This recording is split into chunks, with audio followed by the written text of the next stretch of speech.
Una po sa ating mga balita, walang puwang ang pagyayabang at anumang uri ng pang-aabuso sa pamahalaan. Ito ang iginit ng Malacanang kasunod ng viral na hindi tamang pagtrato ng isang tauhan ng Migrant Workers Office sa Bahrain na sa nangangailangang mga Pilipino. Ang naturang pangyayari, kinagalit umano ni Pangulong Ferdinand R. Marcos Jr. si Kenneth Paciente sa sentro ng balita.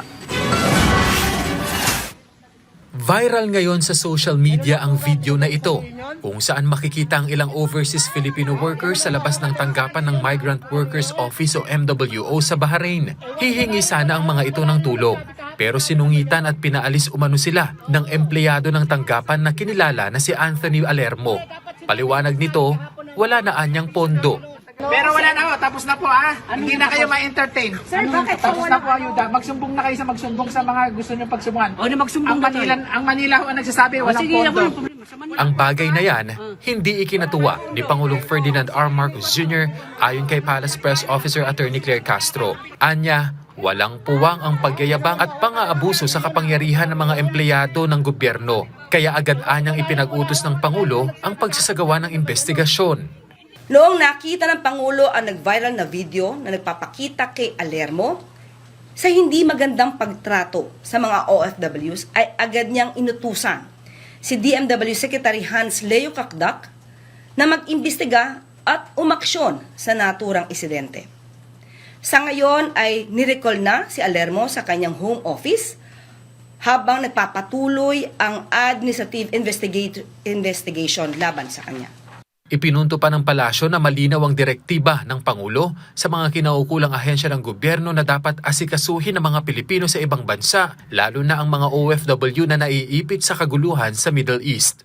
Ang taong walang puso sa pagsisilbi ay walang puwang sa administrasyon ni Pangulong Ferdinand R. Marcos Jr. Kung hindi po nyo nais na magsilbi sa ating mga kababayan ng buong puso, kayo na po ang voluntaryong bumitaw sa inyong posisyon.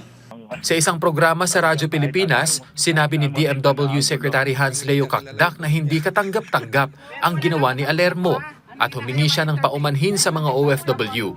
Kasabay niyan, nilinaw ng kalihim na may pondo para sa mga OFW. Nagkaroon lamang anya ng miscommunication sa paraan ng pamamahagi ng ayuda.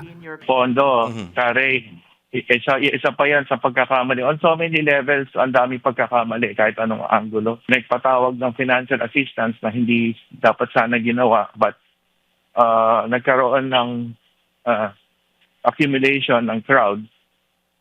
So, dinisperse. Kasi nga, nagiging assembly na ang dating. Yun ang dahilan. Kaya hindi muna, pinagpaliban muna at magiging digital payments na lang. Gayunman, sinabi ni Kakdak na dapat naging mahinahon pa rin ang naging pagtugon ng empleyado ng MWO sa Bahrain. Sa ngayon, uuwi na sa Pilipinas ang naturang empleyado habang gumugulong ang investigasyon at titiyakin ayon kay Kakdak na masasampahan ito ng kasong administratibo kung nararapat. Kenneth Paciente para sa Pambansang TV sa Bagong Pilipinas.